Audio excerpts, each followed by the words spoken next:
Bonsoir, cher patriarche. Bonsoir, éclaireur, comment ça va? Je vais extrêmement bien. Je suis très heureux parce que je vois la voix. Oui, Ça va. moi aussi je suis mis l'émission et puis il y a un coup de sommeil qui m'a pris, mais je crois avoir suivi l'essentiel. Effectivement. Mais félicitations, vraiment, je ne veux pas citer quelqu'un, mais félicitations au RHDP. Ah, vraiment, vous savez,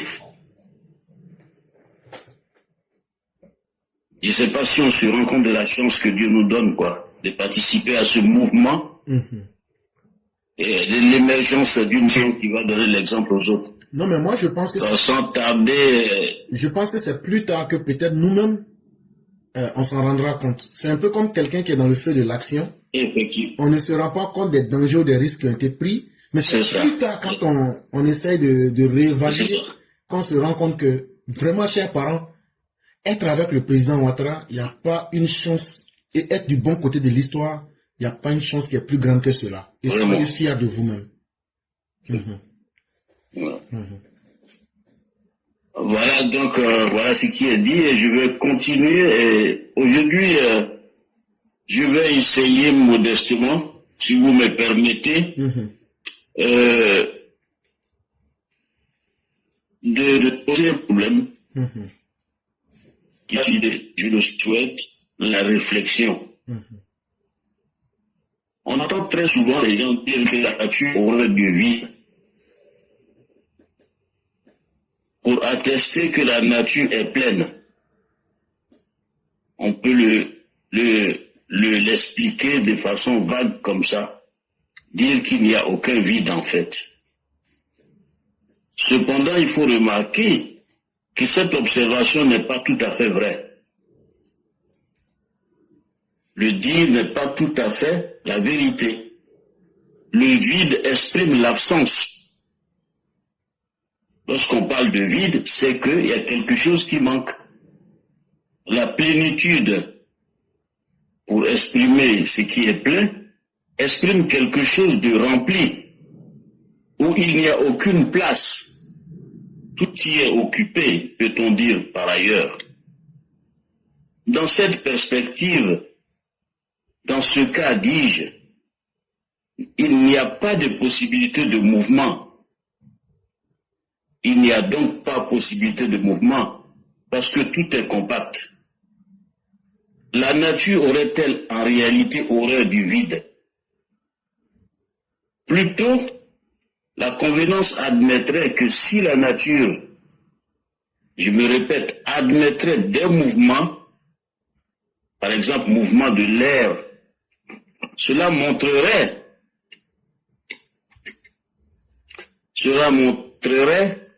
que la nature n'est pas totalement. Il y aurait forcément un vide en équilibre avec la partie occupée. Nécessaire pour créer le mouvement. Le vide est nécessaire pour créer le mouvement. Cette opération pourrait être transférée sur d'autres lits. Elle sera la suite. Cher aîné, est-ce que vous pouvez vous déplacer un peu? On n'arrive pas à vous entendre. Oui. Si vous pouvez vous déplacer.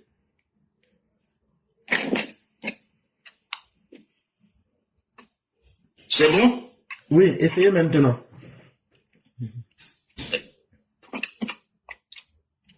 Cette observation pourrait être transplantable sur d'autres réalités. Elle sera la source éternelle de la recherche de la perfection, du progrès, dis-je. Plutôt que de s'enfermer dans cette affirmation facile, devons-nous la soumettre à une rigoureuse analyse pour comprendre la dynamique de la vie, de la démocratie, de l'économie du développement. Le vide que l'on observe dans tous les processus de construction est en réalité le moteur de son progrès. En permanence, devons-nous avoir l'humilité de comprendre que nous ne devons pas nous complaire dans vos actions. Nous pouvons être émerveillés, certes, par nos exploits, ce qui peut se comprendre. Cependant, nous revient-il d'être exigeants envers nous-mêmes. Nous devons toujours nous projeter dans le futur pour chercher encore ce qui nous fait défaut. La culture d'une telle attitude ouvre la porte à toutes les possibilités d'ascension. Le Coran l'exprime avec éloquence et élégance. Ne vous émerveillez pas de votre foi. Le doute objectif, le doute responsable doit guider la plume d'un homme. Mais cette proposition que nous faisons ici, c'est pour saluer le président de la République qui nous enseigne à travers ses actions, ses propos, ses gestuels, sa façon d'aborder les autres, que nous devons garder une attitude d'humilité, une attitude fixée sur la production du résultat qui crée en tout cas de l'action, de la production de production de résultats, pour montrer en réalité que tout ce qui se passe autour de nous en réalité, même si ça peut nous contrarier, mais c'est bien dans ça qu'il y a l'essence même du progrès. Les opposants sans s'en rendre compte, et c'est là que nous allons nous arrêter pour vous demander d'apporter votre grain essentiel en termes d'analyse à cette proposition. Les opposants sans s'en rendre compte ont aidé le président de la République ou sont en train d'aider le président de la République à réaliser une œuvre immense qui va faire de la Côte d'Ivoire une nation prospère et en tout cas projetée dans un futur enviable. Merci. Merci beaucoup le patriarche. Je vais d'abord expliquer pour voir si on a bien compris. Vous êtes parti sur un aspect qui est d'abord le vide. Le vide qui ne veut pas dire l'absence de rien, parce que c'est sur un aspect profondément philosophique que vous abordez la question. Le vide ici, c'est le contraire. Chaque chose est son contraire. Et donc ici, si nous abordons cela dans la politique en Côte d'Ivoire, est-ce que la Côte d'Ivoire aurait été mieux si nous ne voyons seulement que Ouattara? Ou bien est-ce que la Côte d'Ivoire aurait été totalement mal si nous ne voyons que seulement l'action des opposants? Et là, vous posez maintenant la problématique. Est-ce que chaque chose n'est toujours pas mieux avec son contraire? Est-ce que de cette dualité, est-ce que ce n'est pas aujourd'hui le fait que les opposants sont en train de faire la promotion de cette médiocrité que nous arrivons aujourd'hui à voir le président Ouattara qui brille de mille feux? Et cher père, je suis totalement d'accord avec vous. Et c'est pourquoi Dieu même dit dans le Coran qu'il a créé toutes choses par paire. Parce que le bien n'est égal qu'au bien. Parce que toute chose étant égale à elle-même, le mal aussi ne peut être que l'équivalent aussi du bien. Et c'est effectivement là où il y a de l'action qu'on peut apprécier l'inaction, que l'inaction même retire toute sa splendeur. Et aussi, de là où il y a l'obscurité, si intense soit-elle, une petite lumière vient apporter la contradiction pour dire qu'il y a une voie. Et je suis totalement d'accord avec vous. Si nous n'avions pas connu les opposants et qu'aujourd'hui nous avions le président Ouattara, personne parmi nous n'aurait aujourd'hui apprécié le bien qui est là. Parce qu'on n'en connaîtra pas l'utilité. Parce qu'il aurait fallu qu'on puisse connaître l'aspect négatif, le côté opposé de ce que nous avons aujourd'hui. Et c'est là aussi que je dis l'obscurité par laquelle nous avons passé. C'est une chance. L'obscurité ici, ou le vide, c'est ces 11 années de difficultés qu'a connu la Côte d'Ivoire. Quand on a vu le régime de Bédié, quand on a vu le régime de Guy Robert, quand on a vu le régime de Laurent Gbagbo, Mais c'est aller au-delà de l'entendement de tous les Ivoiriens. Comment des Ivoiriens peuvent conduire leurs propres frères dans tant de malheur? C'était ça le vide. Parce qu'on a manqué d'humanité. On a manqué d'empathie. On a manqué de nous rappeler que nos destins sont liés les uns aux autres. On a manqué de nous dire la vérité. Parce que à cette époque du vide, on a combattu la vérité. Dans nos sociétés africaines, contrairement aux Occidentaux, parce que nous, les Occidentaux, n'avons pas la même manière d'aborder la honte.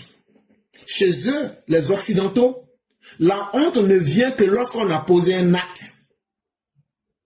Et donc, on est taxé par l'action posée. On vous détermine la quantité de la honte. Or, chez nous, les Africains, on prend la honte comme un élément pour protéger et anticiper sur les faits. Quand quelqu'un veut faire du mal, on lui dit, tu n'as pas honte de te comporter de cette façon. C'est comme ça que nous autres Africains avons été élevés. Donc nous n'attendons pas que le mal advienne avant maintenant de sanctionner avec la honte. Mais nous avons utilisé cette capacité à protéger notre société par anticipation. Mais il fut un temps, dans le temps, comme vous le dites, du vide, où cette valeur africaine, nous l'avons perdue, où la parole de l'homme politique, de l'homme public n'avait plus son sens. L'homme politique pouvait venir prendre le destin de 20 millions de personnes, s'amuser avec cela. C'était un grand danger, c'était un grand vide. Mais lorsque le président Ouattara prend le pouvoir et qu'il arrive à fermer le trou de ce vide, mais nous autres, nous sommes les plus heureux de nous en rendre compte, peut-être un peu trop tôt. Mais aujourd'hui, c'est que nous célébrons. Si nous n'avions pas connu ce grand vide, nous n'aurions jamais pu célébrer aujourd'hui ce que nous sommes en train de faire. Ouattara, c'est un homme, il passera, mais le trou qu'il a fermé, chers Ivoiriens, n'oubliez pas, le vide et l'obscurité qu'il a dégagé aujourd'hui pour remettre l'espoir, c'est ça qui nous encourage à vivre. Et c'est ça qui nous donne un sens. À chaque fois, prendre ici la parole, parce que nous avons connu le vide, nous avons connu l'obscurité. Et c'est pourquoi nous-mêmes aujourd'hui, il faut le reconnaître, nous arrivons avec beaucoup de détermination à encourager les Ivoiriens. Et nous devenons des témoins vivants qui peuvent aujourd'hui donner la réalité aux uns aux autres. Et cher Père, je suis entièrement d'accord avec vous. Et vraiment, merci de la profondeur de ces idées. Merci beaucoup à vous. C'est exactement ça. Merci beaucoup. Je vous en prie. Et comment nous avons... Oui. Oui, je vous écoute. Okay. Et comme à nos habitudes, nous sommes déjà à la fin de l'émission. Je vais dire merci à tous, presque pratiquement 17 000 personnes qui nous ont suivis en direct. Et plus tard, vous aurez ça sur TikTok, Facebook et YouTube. Mais merci à tous de nous avoir suivis aujourd'hui. Ayons confiance en la vie. Ayons confiance en la paix. Ayons confiance en nous-mêmes. Ayons confiance au travail. Ayons confiance à la vérité. Nous ne savons pas ce que demain nous réserve. Mais il y a des valeurs, quand tu les suis, tu sais que tu es sur le bon chemin. Nous, aujourd'hui, ce que nous défendons, c'est qu'aucune vie, quand moi je sois pour dire, nous sommes fiers d'avoir protégé vos vies en vous mettant en prison, alors que vous ne nous auriez jamais donné cette opportunité. Cette différence-là, tôt ou tard, elle sera retenue quelque part. Nous avons affaire à un régime qui sait se contrôler. Parce que la folie du pouvoir, c'est la chose la plus facile. Mais ces dirigeants-là sont très humbles. Peut-être que le commun des mortels a une idée, ce sont des dirigeants, on n'a pas tous accès à eux. Mais ce sont des gens humains. Et ça, on le voit à travers des actes. Avoir le pouvoir qu'ils ont et les excès de nos opposants. Mais les prendre pour leur donner des leçons, pour les éduquer. Il n'y a pas une leçon qui puisse dépasser cela. Et c'est ce régime-là que nous voulons. Même si le régime du RHDP n'était plus là. Mais notre souhait, c'est que tous les Ivoiriens puissent vivre sans exception. Ou bien être mis en face de la loi. Mais on ne peut pas utiliser la brutalité. On ne peut pas utiliser le désordre. On ne peut pas utiliser l'inacceptable en société. Sortir n'est pas une mauvaise chose, mais quand elle ne respecte pas les normes de notre société, quand elle met en mal la vie d'autrui, parce que quelqu'un aurait peut-être besoin de partir d'un quartier A à un quartier B pour chercher sa pitance. Quand vous l'empêchez, est-ce que vous faites du bien? Quelqu'un veut aller se soigner de Yopougon à la Pisam. Si vous barrez la route, ce n'est pas votre action qui nous inquiète, mais c'est la conséquence que ces actions peuvent avoir sur des citoyens lambda. C'est ce que nous ne pouvons pas accepter. Et la beauté de toute l'action de ce gouvernement, c'est qu'il ne tombe pas dans la tentation de la volonté de puissance, comme dirait Hegel. Comme c'est moi, je dis je suis fort, je vais faire ce que je veux. Non. Chers Ivoiriens, le régime, là, on peut les accuser de tout. Mais on ne peut pas les accuser d'avoir mis quelqu'un en dehors du système. On ne peut pas les accuser d'avoir été des gens qui ont traité quelqu'un en fonction de son origine ou de sa religion. C'est cette Côte d'Ivoire que nous voulons. Et tous ceux qui peuvent faire confiance en cette Côte d'Ivoire, venez pour que nous menions ce combat ensemble. Nous sommes des mortels. Et quelles leçons nous laissons pour nos enfants? C'est surtout ça. Il faut poser des actes bons. Et c'est Dieu seul qui sait comment payer chacun. Je remercie l'année KTS. Je remercie le patriarche Maurice Koudou. Je remercie le patriarche Martial Koulibaly. Je remercie tous nos pères et toutes nos Mao. C'est aussi vous le moteur de ce combat. Ne vous sous-estimez pas. Quand les grands hommes viennent, c'est pour révéler la valeur des petits hommes que chacun de nous sommes. C'est pour cette raison que le prophète Jésus était venu. Et il a élevé les plus petits et ceux que les gens avaient négligés. Et aujourd'hui, ils ont fait l'histoire de ce monde. Quand le prophète de l'Arabie vient, il élève la prostituée pour lui dire, tu n'es pas une prostituée, tu es quelqu'un que Dieu aime au fond. Toi encore, tu es mieux que les hypocrites parce que tu assumes ce que tu es. Et j'irai à ton invitation, quoi que les gens disent, parce que c'est Dieu qui connaît les cœurs. Tu peux être quelqu'un de bien. Ayons confiance en l'autre. Même si l'autre est mauvais aujourd'hui, ça ne détermine pas sa finalité. Et c'est là aussi que, cher père, vous allez me permettre que j'aime beaucoup Jean-Paul Sartre, malgré que c'est un athée matérialiste. Mais j'aime beaucoup quand même cette foi en la vie qui dit que non, il faut se battre. Il faut changer sa condition. Il ne faut pas être déterminé par ce que vous êtes. L'homme n'est pas ce qu'il est, mais l'homme est ce qu'il veut devenir. L'homme doit garder en lui-même une confiance absolue pour chaque fois devenir meilleur. Et ça, moi, j'apprécie beaucoup cela. Vous n'êtes pas ce que vous êtes de par votre naissance. Vous n'êtes pas de ce que la société veut vous condamner à être. Mais vous êtes l'ensemble des décisions et des efforts que vous feriez. C'est ce que chacun doit être pour être à la bonne destination, à la bonne heure. Ne visez pas la lune, visez les étoiles pour au moins atteindre la lune. C'est ce que nous devrons être. Et cher Père, vous des patriarches, qui vous mettez à notre disposition, qui acceptez nos caprices, qui acceptez nos limitations en tant que des humains, je parle ici de tous les EPV, merci aussi à vous. Merci à vous d'écouter le leader qui est Alassane Ouattara, de ne pas tenter et de ne pas céder facilement à la violence. Parce qu'il y a une manière de combattre la violence sans être violent. C'est ce qu'Alassane Ouattara est en train de nous enseigner. C'est une leçon. Les gens pensent que ça ne rentre pas, mais ça rentrera. C'est la méthode la plus lente, mais c'est la méthode qui atteint profondément le cœur de la cible. Parce que quand on a outrepassé les limites d'une certaine violence et d'un débordement, pour pouvoir donner les meilleures leçons, ça prend du temps. Et nous disons surtout merci au président d'avoir fait confiance en son peuple, en étant humble suffisamment pour accepter notre appel. Ça aussi, il faut le remercier pour cela. Le président Ouattara donne envie de croire au vieil âge. Le président Ouattara devient l'incarnation qui voudrait que le vieil âge soit synonyme de sagesse. Vraiment, quand tu vois des vieux comme le président Ouattara, tu te dis, même s'il vieillit, ça fait peur. C'est quand même intéressant. Je peux être un livre d'histoire, mais aussi, surtout, un pont pour l'avenir, pour les nouvelles générations. C'est ce que le président Ouattara nous enseigne aujourd'hui. Il ne se plaint jamais, parce que les vrais hommes ne se plaignent pas. Les hommes posent des actes. Et ces actes que nous posons, ce sont nos enfants et nos arrière-petits-enfants qui nous jugeront. Donc ne nous décourageons pas. Tant que nous croyons que nous sommes sur la bonne voie, continuons. Et cher Père, nous vous laissons le mot de la fin.